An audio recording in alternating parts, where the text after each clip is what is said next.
In today's video, I'm going to teach you how to warp text into a shape in Affinity Designer.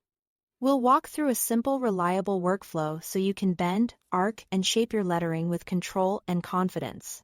Start by opening the Affinity app and heading into your document with your canvas ready.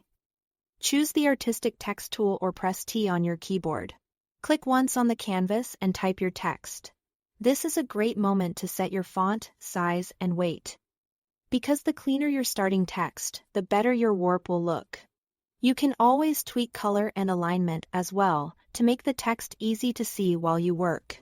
With the text layer selected in the Layers panel, go up to the top menu and choose Vector. Then New Warp Group. Affinity will ask you to pick a warp type.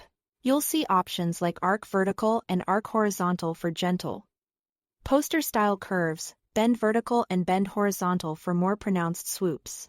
Quad for perspective like pulls at the corners and fisheye for bold. Center focus distortion.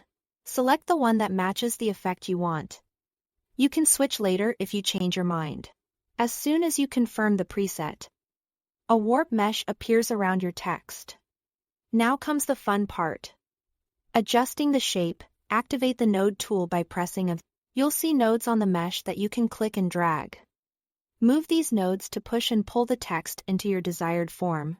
Dragging edge nodes adjusts the overall contour, while corner nodes give you stronger perspective shifts. Handles attached to some nodes let you fine-tune the curve for smooth.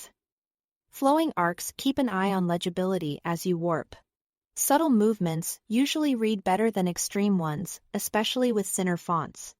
If something looks off, undo a step and try moving a different node or adjusting the opposite side for balance. Vertical presets are perfect for tall titles, while horizontal ones suit banners or badges. Quad is great when you want that poster in perspective look. And fisheye gives a bold, center-stretched highlight. The best part is that your text remains live inside the warp. If you need to adjust the content, font, or size later, select the text layer within the warp group and make your edits. The warp will update automatically. When you are happy with the shape, zoom out and do a quick check to ensure the curves feel even. And the baseline still looks intentional. That's all there is to it. Thanks for watching.